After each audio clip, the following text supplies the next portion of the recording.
Hey guys, I'm Noryokai, and I'm really excited to show you this insane masterwork Interceptor build, of which I've dubbed Thundercat. Because this build does insane electrical damage, and it's so fun. You are literally zooming around the map and hitting everything and smacking everything like a madman. It's great. So I'm going to begin with the weapons because they're kind of they help out, but the main focus of this build is 100% on the skills and being extremely mobile and meleeing. So with the weapons, Elemental Rage is really good because you're increasing that elemental damage, which is going to help so much with the electrical damage that is all added into this build. You can, on top of that, you can also run Thunderbolt of Yavina because the electrical damage stacks with all the elemental damage, and the electrical damage increases you get. So you're talking about getting some huge hits with that. The other thing you can run, because this is a melee focused build, is the Unending Battle, because that gives you 110% increased melee damage when you hit with a point blank shot. So those are some of the weapons you can run for this because it synergizes really well, and you'll see as to why. The other thing, you want the Target Beacon for support. It is the most useful thing an Interceptor offers because you're talking about reducing the resistances on your enemies by -33, and it can hop around. So you can Target Beacon your opponent and then jump on in, kill them, go to the next, and follow the Target Beacon around until it disappears, and then kind of rinse and repeat. So for your assault system, you want to be running Rhaenyra's Charge because it's just so fun. You can go from one side of the map to the other side of the map to another side. Like, you can just jump around the area like crazy because it has a 7-second cooldown, and if you defeat an enemy, it resets. And that has a 5-second cooldown. So you can essentially have Rhaenyra's Charge a ton. And it helps out too because you can actually Spark Dash in, get your Spark Dash reset, and then you can use your Detonating Strike, and then proc the Detonating Strike with your Spark Dash again.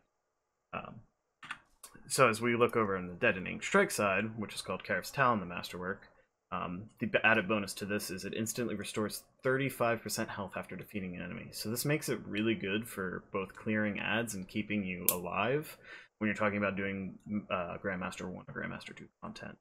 I have had 0 issues with survivability in Grandmaster 1, and Grandmaster 2, I have died. It's not simple content. It's Grandmaster 2 for a reason, and I'm eager to try this out when I do some of the min-maxing with the inscriptions, which I'll talk about later for this build. So you want to run those two for your assault and strike system, and then the components all tie in.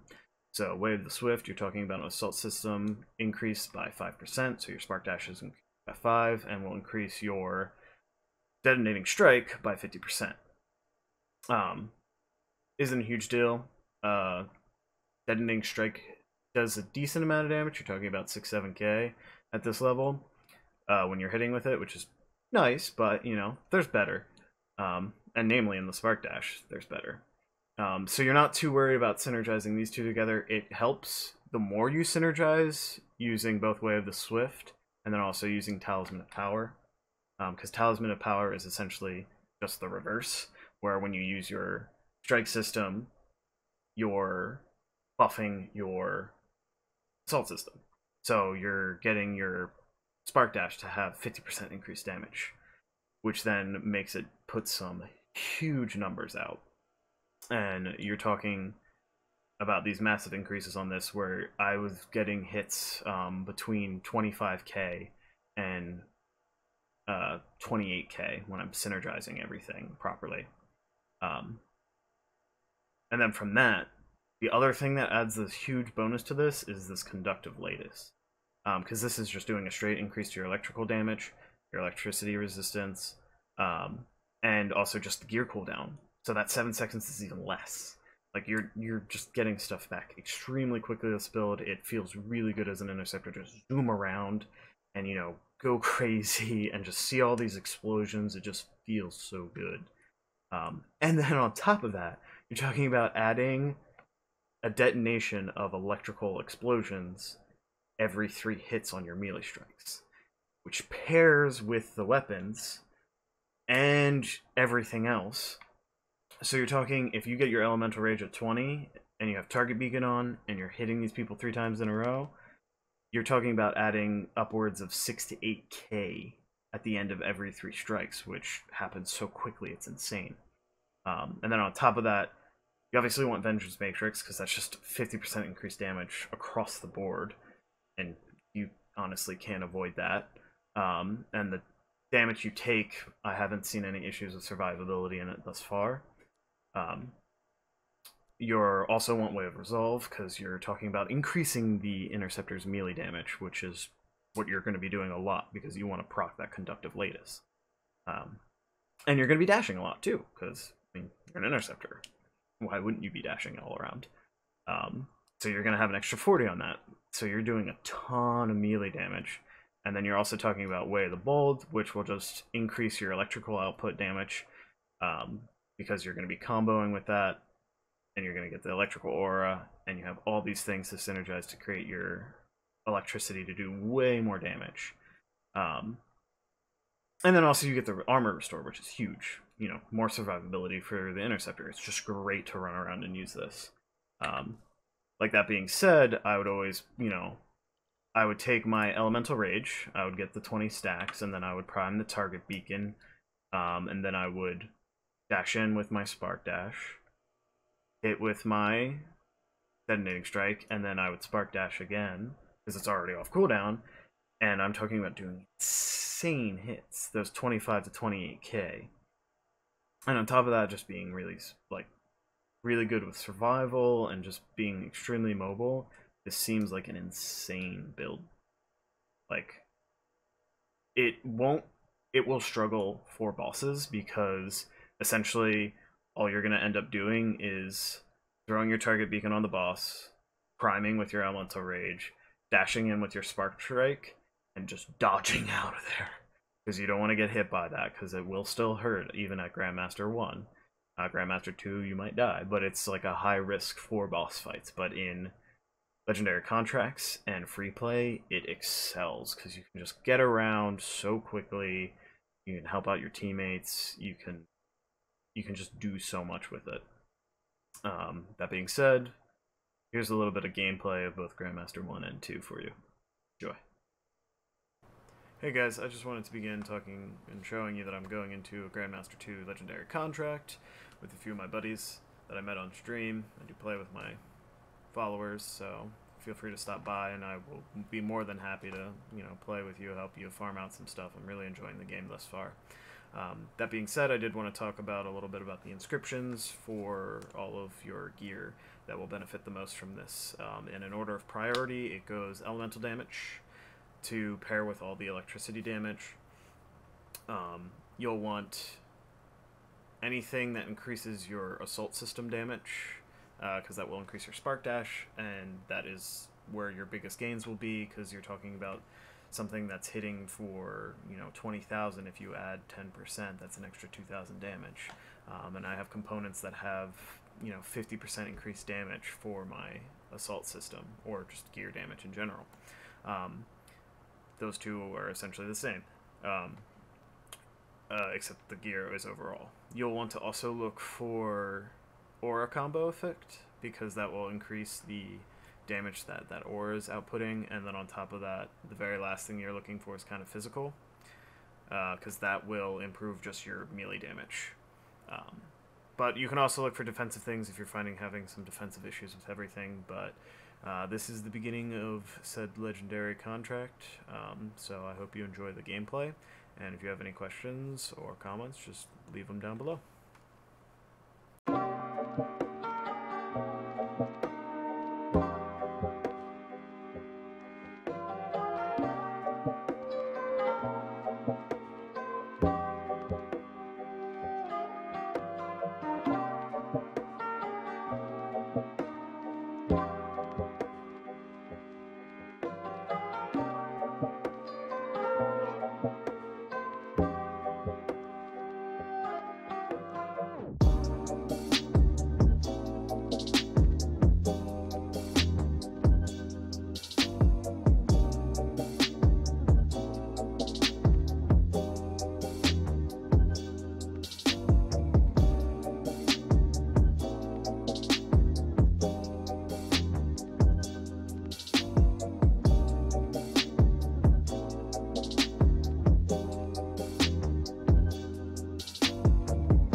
to showcase the different play styles, especially because you got to see of what it looks like when you're dealing with a bunch of mobs, and then also when you're dealing with some of the bigger tankier mobs that take a while to take down, and kind of the play style and how it orients around it.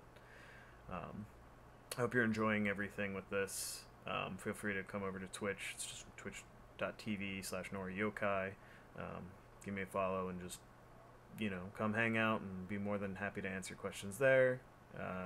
Fill out any comments below you have about the video if you want more of this, if you want to see more builds that I've come up with.